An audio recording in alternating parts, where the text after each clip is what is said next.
Do t'ju tregoj tani një pjesë tjetër të oborrit, kësaj vile të mrekullueshme pas shpinës time, të kësaj vile e cila është nga më të bukurat në Italinë e Veriut ndoshta, dhe që është pronë e një shqiptari.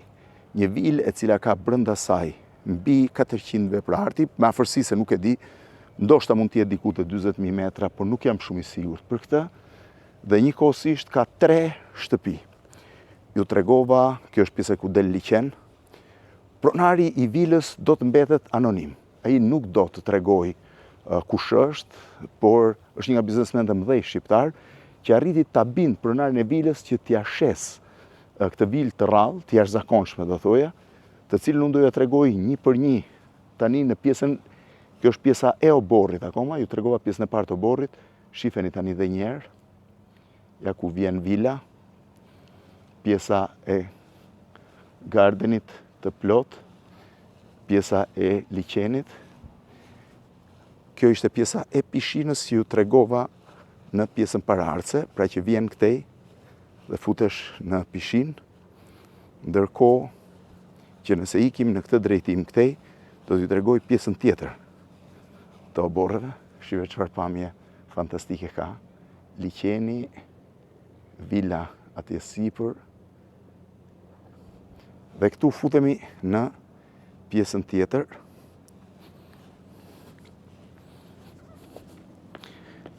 Është një historim vete, por që s'mu t'ju tregoj se si biznesmeni shqiptar arriti ta bind pronarin e vilës që t'ia shiste këtë vilë, i cili e ka shitur vilën me të gjithë veprat e artit, me të gjithë po e quaj qilarin e verave, me çdo gjë tjetër, me të gjithë mobiljet, pa lëvizur asgjë. Dhe pronari shqiptar i ka premtuar atij që s'do të lëviz asgjë dhe nuk i ka prekur asgjë deri tani. Shifeni tani, ky është kopshti i meditimit, i ndërtuar nga pronari i vilës, i cili është shumë i bukur. Është një kopësht me 3 pjesë. Në pjesën këtej dalim direkt mbi liqen, pra një prej liqeneve më të famshëm të Italisë së Veriut. Këtej është rruga tjetër që të nxjerr për në pjesën e brendshme, ku është një tjetër zonë, shifeni, po me statuja dhe ka qenë e përdor, por për momentin është e pasistemuar mirë, pra shifeni. Është një zonë e cila të nxjerr në liqen drejt për drejt, ka pasur dhe një shatërvan në mes dhe ka një pamje fantastike në fakt të liqenit, shifeni. Edhe e gjitha e veshur me jargavan në këtë pjesë, ndërkohë që do t'ju tregoj thash dhe njerë pjesën tjetër tani të oborrit, është shumë e madhe dhe nuk ndaj dot në një pjesë, por nëse sheh të gjithën, do shohësh që është fantastike. Jam prap në pjesën buz liqenit. Kjo është pjesa e djathtë e oborrit vilës, të majtën ju tregova pak më parë, por mund ta shihni pas në videon e plot. Shiheni.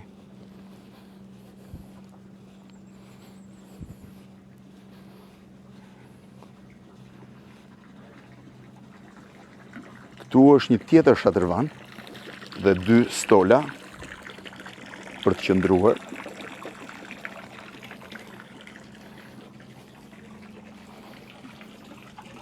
Pra ky ishte kopshti i meditimit.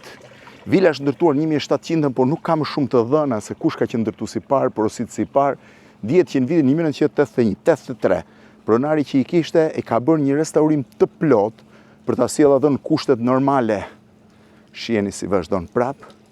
Tu është pjesa tjetër e një shatërvani tjetër dhe pjesa ku nga vila mund të dalësh direkt në liqen për t'u larë, pra shiheni këtu, ndërsa këtu mund dalësh direkt nga vila në liqen për t'u larë, është pjesa e liqenit. Rikthehem prap dhe po mundohem t'ju tregoj pjesën tjetër të oborreve. Shihni çfarë mrekulli është. Pra ky është oborri i meditimit, buz liqenit dhe nën këmbët e vilës dhe të qeparisave.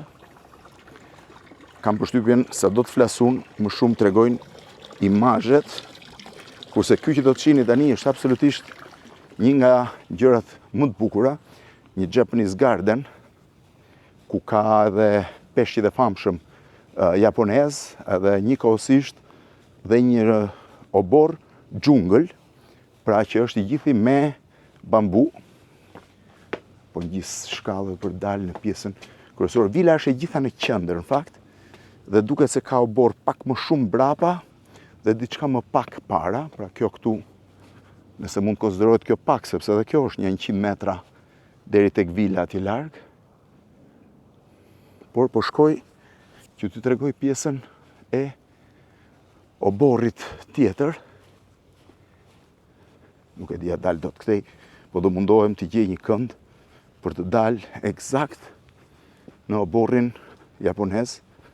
Do më thënë, kam 10 minuta që eci brenda oborrit vilës, vetëm këtë pjesë, që tash është pjesa e djathtë e oborrit vilës. Shpresoj t'ja dal, ta kem gjetur, gjeta një kënd fakt. Shife sa vazhdon oborri dhe në këtë drejtim, por unë po marr drejtimin këtej për të shkuar drejt oborrit tash japonez, që ishte shumë i bukur edhe shumë i veçantë. Arrita, besoj që arrita. Këtu është një tjetër kryqëzim, pra me një vazo antike dhe me gjelbrimet në të gjitha anët, shifani.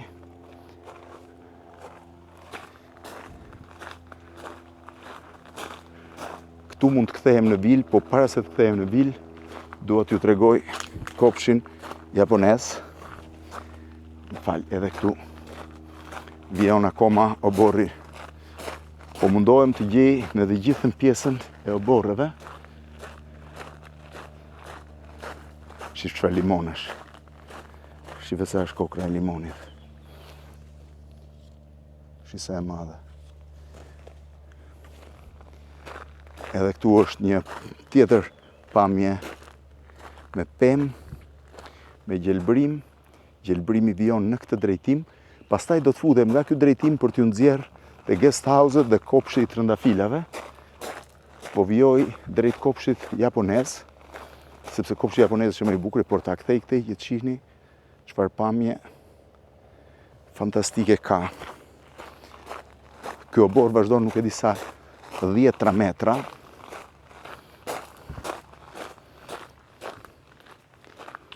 Japanese Garden është më afër. Filluan edhe këmbanat e kishave. Po, jam këtu duke shkuar drejt Japanese Garden. Tani janë të mbuluar me rrjet nga frika se mos rosat e liqenit han peshqit. Shifeni se ai mrekulli është kopshti japonez.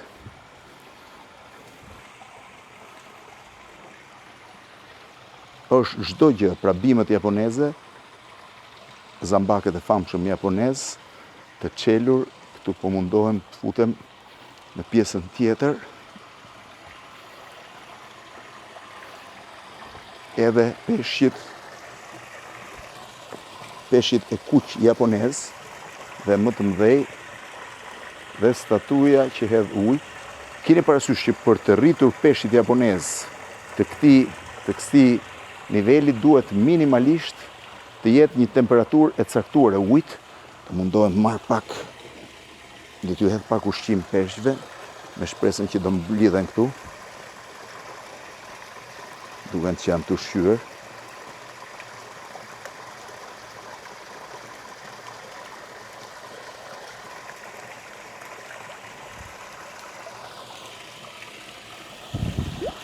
Shive se të bukur janë.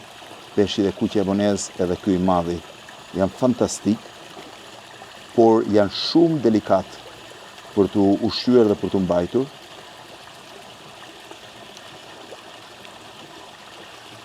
Ja, edhe shikoni.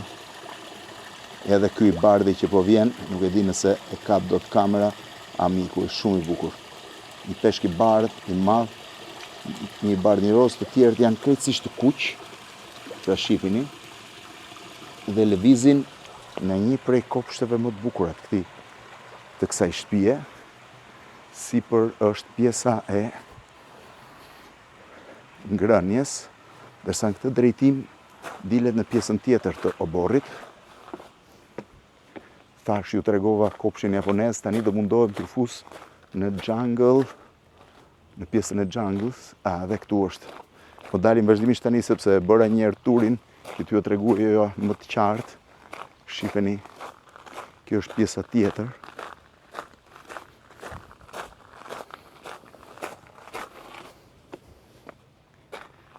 Që vijon, shifeni dhe pjesën këtej. Edhe përtej, vazhdon është e njëjta gjë, ja dhe qeparisët. Aty është guest house-i dytë, më përpara është guest house-i parë, këtej është liqeni, shifeni. I gjithë ky është obor. Tash, unë mendoj që është më shumë se 40.000, po tani gjithsesi me hamendje për të ecur dhe për t'ju çuar fakt tek pjesa e Jungle Garden. Gjithsesi, unë po ndaloj një moment këtu dhe për këtë pjesë, në këtë pjesë ku duket edhe vila mas shpinës time, ja ku është. Dhe tani, kjo ishte pjesa e dytë e oborrit, tani do mundohem t'ju tregoj pjesën tjetër, pjesën e Jungle Garden, Rose Garden, pra atë të oborrin e xhunglës, oborrin e trëndafilave dhe guest house-in e parë.